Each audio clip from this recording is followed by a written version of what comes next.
नमस्कार मित्रों, मैं डॉक्टर आलोक चांटिया AIRO NDF चैनल पर आपका स्वागत करता हूं। आज मैं बात करने जा रहा हूं आत्महत्या जैसे विषय पर।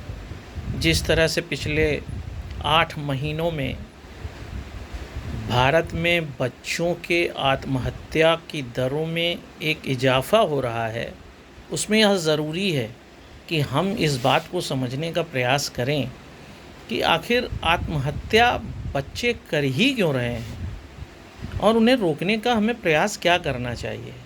ऐसे तो आत्महत्या को बहुत से समाजशास्त्रियों ने समझा है और सबसे ज़्यादा अच्छी तरीके से इमाइल दुर्खीम नाम के फ्रेंच समाजशास्त्री ने समझा था, जिन्होंने 1897 में एक किताब लिखी थी द सुसाइड, और जिसमें उन्होंने 4 तरह की सुसाइड की बात किया था, जिसमें अहमवादी आत्महत्या, परार्थवादी आत्महत्या, विसंगति और फैटलिस्टिक सुसाइड। कहने का तात्पर्य यह है कि आप देखते होंगे शब्द से ही यह बात क्लियर है कि एक ऐसी हत्या जो स्वयं की जाए। वैसे तो भारत के संदर्भ में जो भारतीय दंड संहिता है, उसका अगर कोई दूसरा व्यक्ति किसी की जान लेता है, जिसे आप हत्या कह रहे हैं, मर्डर कह रहे हैं, तो वह 302 का विषय है। लेकिन जब आप अपनी स्वयं की हत्या कर लेते हैं तो अब किसी को कहाँ से पकड़ा जाए, क्योंकि आपने हत्या कर लिया है, तो वह IPC की धारा 309 का विषय है। यह मैंने केवल जानकारी के लिए बताया। लेकिन सबसे महत्वपूर्ण बात यह है कि क्या कभी आपने देखा कि पृथ्वी के 3/4 भाग को घेरने वाले समुद्र पर सभी मछलियां एक ही स्तर पर आकर रहती हों? क्यों नहीं रहती हैं? जिस दिन आप इस पर विचार करने लगेंगे, आपको सामाजिक संरचना में अपनी भूमिका समझ में आ जाएगी। एक सामान्य सा उत्तर आप यह देंगे कि अगर सभी मछलियां समुद्र तल पर आएंगी तो सभी रह ही नहीं पाएंगी। तो फिर उन्हें यह ज्ञान किसने दिया कि सभी मछलियों को एक तल पर नहीं रहना चाहिए? और जब आप इस बात पर विचार करेंगे तब आपको यह समझ में आएगा कि कोई ऐसी प्रेरणा होती है जिसको मार्क डी हाउसर ने अपनी किताब द जेनेटिक माइंड के में लिखकर समझाया है कि एक आनुवांशिकता के आधार पर भी आपके माइंड से यह प्रेरणा, स्वप्रेरणा मिलती है कि आप क्या करके अपने जीवन को महत्तम तरीके से चला सकते हैं। और यही कारण है कि समुद्री जीव जंतुओं ने करीब 12-14 किलोमीटर गहराई तक फैले समुद्र में अपने स्तरों को बांट लिया कि कौन जीव जंतु किस स्तर पर रहकर अपने जीवन यापन को भली तरह से कर सकता है और किस स्तर पर रहकर वह सुरक्षित रह सकता है। क्योंकि अक्सर आपने सुना होगा कि बड़ी मछली छोटी मछली को खा जाती है। अब इसके लिए छोटी मछली को यह देखना पड़ेगा कि वह किस स्तर पर जाकर रहे जहाँ से बड़ी मछली उस तक पहुँच ना पाए या पहुँचने में उसे परेशानी हो। ठीक इसी तरह से मानव जीवन है। मानव जीवन में भी जितने भी मानव हैं, सभी एक समान स्तर पर आना सिर्फ एक आदर्शवादी बात हो सकती है और उसके लिए सभी को प्रयास करना चाहिए। जैसे छोटी मछली ऐसा नहीं है कि जिस स्तर पर रह रही है तो समुद्र के तल पर नहीं आती, ऑक्सीजन लेने तो सभी आती हैं, लेकिन स्थायी रूप से वो अपने स्तर पर ही रहती हैं। ठीक इसी तरह से हर मनुष्य को भी अपने जीवन को ऊंचा उठाने का अधिकार प्राप्त है, क्योंकि 1948 के सार्वभौमिक मानवाधिकार घोषणा पत्र के पहले अनुच्छेद में ही कहा गया, all human being are born free and equal. जितने भी मनुष्य हैं सब जन्म से ही स्वतंत्र हैं और समान हैं। इसका मतलब सभी में जो क्षमताएं हैं उसका उपयोग करने के समानता में अधिकार है। लेकिन कभी तो आपको सोचना चाहिए कि रामचंद्र जी 4 भाई थे, राम, लक्ष्मण, भरत, शत्रुघ्न। क्या कारण है कि जो कार्य राम कर रहे थे वो लक्ष्मण नहीं कर रहे थे, जो लक्ष्मण कर रहे थे वो भरत नहीं कर रहे थे, जो भरत कर रहे थे वो शत्रुघ्न नहीं कर रहे थे? इससे भी ज़्यादा आगे जाकर आप यह सोच सकते हैं कि जिस लंका को हनुमान जी ने जला दिया था, उस हनुमान जी के द्वारा तो सीता के अपहरण की घटना को पलक झपकते समाप्त किया जा सकता था। क्या कारण है कि उन्होंने उस कार्य को नहीं किया जो राम को करना था? आप कहेंगे आप ये बात बताकर क्या कहना चाहते हैं? निश्चित रूप से आपको यह समझना होगा कि आप किस कार्य के निमित्त बने हैं। अगर ऐसा ना होता तो एक ही तरह की शिक्षा पाए हुए व्यक्ति भिन्न भिन्न तरह के व्यवसाय न करते, भिन्न भिन्न तरह की नौकरियां न करते, परीक्षाएं देने के बाद सबके नंबर अलग अलग ना आते। शिक्षक ने एक ही शिक्षा दिया, उसके बाद भी सभी के नंबर अलग आते हैं। इसका मतलब है कि आनुवांशिक रूप से मानव का दिमाग एक है, उसकी धारिता एक है, लेकिन उसकी उपयोगिता अलग है। और इसका सबसे अच्छा प्रमाण जो है वो आइंस्टीन है। अल्बर्ट आइंस्टीन ने कहा था कि उनके मरने के बाद उनके मस्तिष्क पर कोई अध्ययन न किया जाए, लेकिन उनके मस्तिष्क को चोरी करके विश्व के कई वैज्ञानिकों के पास भेजा गया। और सबसे मज़ेदार बात उसमें जो थी वह यह थी कि आइंस्टीन के दिमाग का वजन केवल 1230 सीसी था, जबकि वर्तमान आधुनिक मानव के कपालधारिता से बहुत कम है। यहीं पर आपको यह बात समझ में आएगी कि कोई व्यक्ति के दिमाग के आधार पर उसकी क्षमताओं का भी निर्णय नहीं लिया जा सकता है, क्योंकि बिना पढ़े हुए जेम्स वाट ने रेल का इंजन बना दिया, न्यूटन ने बाग में लेटकर गुरुत्वाकर्षण के सिद्धांत दे दिए, बिना किसी डिग्री को लिए हुए कणाद ने भौतिक विज्ञान के कितने ऐसे नियम बता दिए जो आज अकाट्य सत्य हैं। तो सबसे बड़ी चीज़ ये है कि जो बच्चों में एक बात को सही ढंग से रखा जाना चाहिए कि आपको अपनी प्रतिभा समझनी होगी। जो काम युधिष्ठिर ने किया वह भीम ने नहीं किया। युधिष्ठिर दूसरे तरह का युद्ध लड़ते थे, भीम गदा चलाते थे, अर्जुन धनुष बाण चलाते थे, सहदेव नकुल तलवार चलाते थे। एक ही करके 5 भाइयों में उनकी क्षमताएं अलग अलग थीं और उसमें वो विशिष्टता थी और उसके कारण वो जाने भी गए। अगर इस विचारधारा पर हम चलेंगे कि हम बस वही एक काम करें जो दुनिया भर के लोग कर रहे हैं तभी समाज में हम स्थापित होंगे, तो यह एक ऐसे संघर्ष की ओर आपको ले जाएगी जो आपके दिमाग की क्षमताओं के विपरीत होगी। अब प्रश्न उठता है कि इन दिमाग की क्षमताओं पर इतना दबाव डाल कौन रहा है? वहाँ पर आपको इसका उत्तर मिलेगा कि देश में या पूरे विश्व की बढ़ती जनसंख्या जो 8 अरब के आसपास हो गई है और संसाधन कम हो गए हैं, वहाँ पर हर व्यक्ति यह चाहता है मैं डॉक्टर बन जाऊँ, मैं इंजीनियर बन जाऊँ, लेकिन आपका दिमाग तो उस तरह से नहीं है।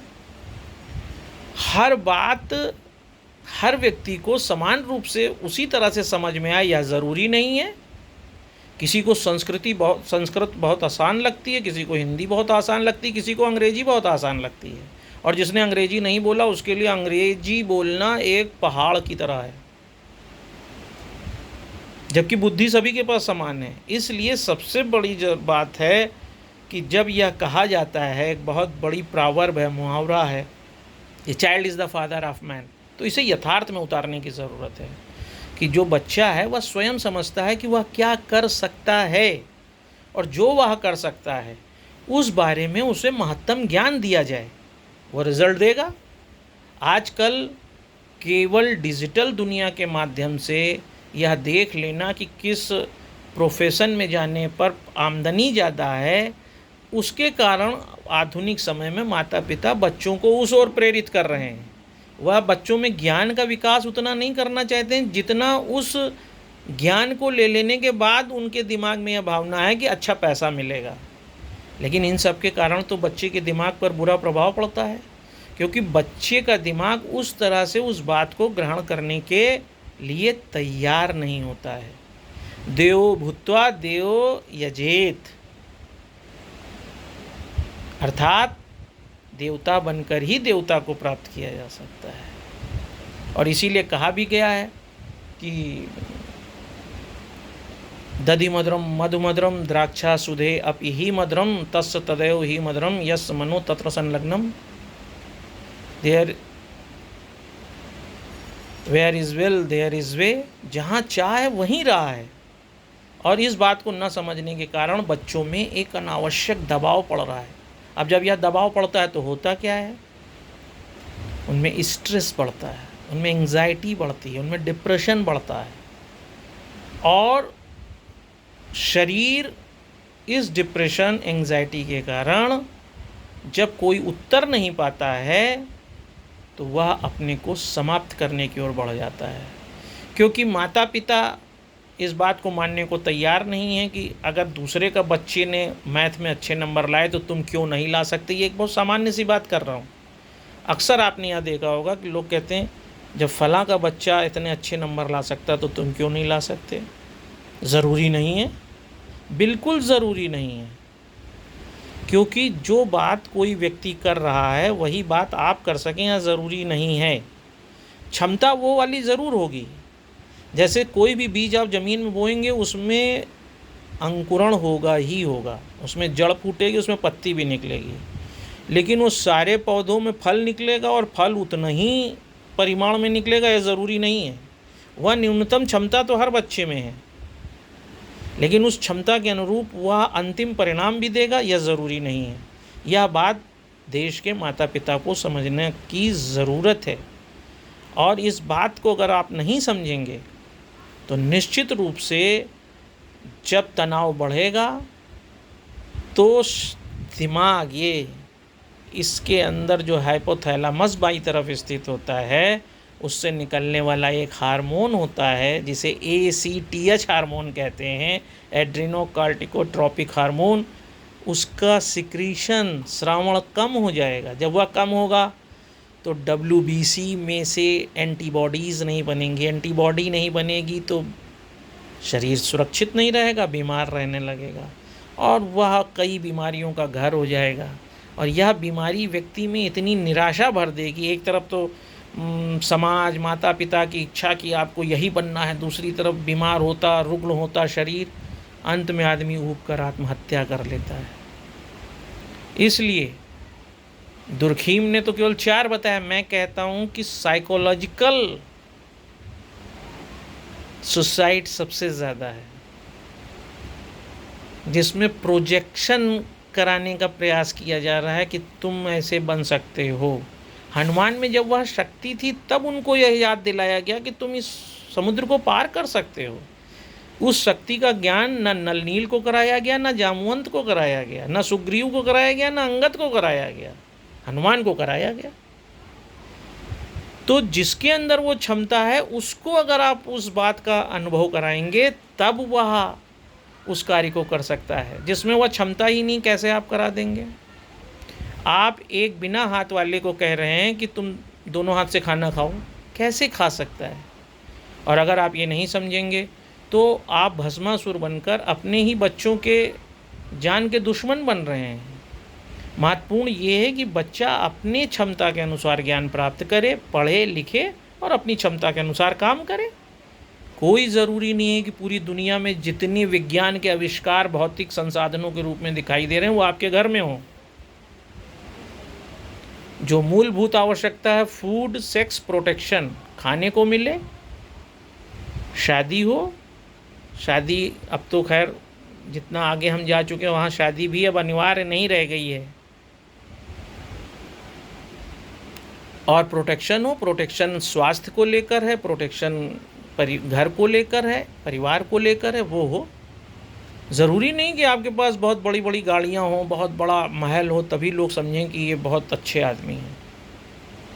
और जब अब तक आप ऐसा नहीं समझेंगे, आत्महत्या की तरफ आप अप्रत्यक्ष रूप से अपने बच्चों को प्रेरित करेंगे। और बच्चों को भी आपने कभी समय नहीं दिया। एक बार 48 घंटे सिर्फ बिना अपने बच्चे से कुछ कहे इस बात का ध्यान दें कि आपका बच्चा क्या पढ़ना के लिए किताब उठाता है, टीवी चैनल कौन से देखता है, मोबाइल पे क्या देखता है। हम कह रहे हैं वो कुछ भी देखता है, वो सेक्स पे से ओरिएंटेड चीज़ देखता है, तो आप उसे सेक्स रिलेटेड विषय हैं, सेक्स रिलेटेड ज्ञान है, सेक्स रिलेटेड क्षेत्र हैं, उसकी ओर उसे प्रेरित करिए। इस जाले को तोड़िए कि सेक्स पे बात नहीं हो सकती, वह उस पर अच्छा रिजल्ट देगा। जो साइकोलॉजिकल टेस्ट आप कराते हैं वो आप स्वयं अपने बच्चे में कर सकते हैं। अगर आपको लगता है कि बच्चा हमारा साइकिल चलाने में, रेस करने में आगे है, तो उसे उस दुनिया में ले जाइए। अगर वह डांस करना चाहता है तो उसे उस दुनिया में ले जाइए। उससे ये ना कि ये डांस वांस में कुछ नहीं होता, सब बेकार की बात है, देखो वो फलाने ऐसे रह गए, धमाके वो रह गए। जिसमें क्षमता है उस क्षमता को उभारने से ज़्यादा अच्छे परिणाम आते हैं। इसलिए जिस तरह से ये आत्महत्याएं हो रही हैं, उस आत्महत्या को रोकने के लिए आपको यह समझना होगा कि भगवान कृष्ण सुदर्शन चक्र चलाने की क्षमता में माहिर थे, लेकिन उनके भाई बलराम हल चलाने में माहिर थे। दोनों भाइयों ने एक ही शिक्षा नहीं ग्रहण करी, दोनों भाइयों ने एक ही काम नहीं किया, जबकि प्रतिष्ठित दोनों हुए। इसलिए आपको अपनी धर्म, अपनी संस्कृति, अपने मनोविज्ञान से प्रेरणा लेकर यह सोचना चाहिए कि हम अपनी क्षमता के अनुरूप अपने को मानव और पूर्ण मानव के रूप में स्थापित करने आए हैं। हम रेलगाड़ी की तरह किसी के पीछे भागने के लिए नहीं पैदा हुए हैं। हम में जो क्षमता है उसके अनुसार जिस दिन आप काम करना सीख जाएंगे, आप आत्महत्या से दूर हो जाएंगे। और आत्महत्या भी करने वाले लोगों को यह सोचना चाहिए कि मृत्यु तो निश्चित है, एक दिन आती ही है, तो आप स्वयं अपने को क्यों ख़त्म कर रहे हैं। अगर आपको लगता है कि आप कोई अच्छा परिणाम नहीं दे पाएंगे तो भी आपको उस परिणाम का सामना करना चाहिए। कम से कम दुनिया इस बात को जान सकेगी कि क्या करने के बाद आदमी के जीवन में क्या हासिल हुआ। बीच में आत्महत्या कर लेने से तो कोई जान ही नहीं पाता है कि वास्तविकता क्या थी। आप एक परिणाम समाज को अपने माध्यम से दे सकते थे कि अपनी मेहनत से यह बताते कि यह क्षेत्र आपके लिए नहीं था, इसलिए आप फेल हो गए, इसमें सफल नहीं हुए, और तब आपका परिवार और दूसरे लोग निर्णय लेकर आपको उस तरफ ले जाते जहाँ पर आप अपना अच्छा परिणाम दे सकते थे, तो वह आपके जीवन के लिए भी श्रेष्ठकर होता, समाज के लिए, परिवार के लिए, और आप जीवित भी हो सकते थे। इसलिए मेरा आपसे यह कहना है, जो लोग भी इस वीडियो को देख रहे हैं, कि आत्महत्या कोई अंतिम परिणाम नहीं है। आत्महत्या करके आप सिर्फ एक प्रश्न चिन्ह खड़ा करते हैं उन माँ बाप के लिए भी जो संतानोत्पत्ति की उम्र से आगे जा चुके हैं। आपकी आत्महत्या से वो माता पिता भी इस दुनिया में अकेले रह गए हैं। जो अब संतान उत्पत्ति नहीं कर सकते या फिर दूसरी विधियों के द्वारा फिर से संतान पैदा करें, तो वो उनके जीवन काल में उतने बड़े कब होंगे, कब काम करेंगे। आपको उन तमाम बातों पर सोचना चाहिए, तब आपको समझ में आएगा कि आपके होने से समाज में ज़्यादा अच्छा काम हो सकता था, माता पिता को ज़्यादा सुरक्षा मिल सकती थी। और किसी भी नेगेटिव और विपरीत परिस्थिति का सामना करिए, उससे दूर मत भागिए। जिस दिन आपको यह समझ में आ जाएगा कि चाहे राम हो, चाहे कृष्ण हो, चाहे उनके सब भाई हों, सब अपनी क्षमताओं के हिसाब से समाज में स्थापित हुए, आप कभी भी आत्महत्या की ओर नहीं बढ़ेंगे और एक अच्छे समाज की स्थापना होगी। यदि यह वीडियो समझ में आया तो इसे आगे तक ले जाइए, ताकि किसी एक को भी अगर हम लोग आत्महत्या से दूर ले जा सके तो यह वीडियो सार्थक होगा। नमस्कार।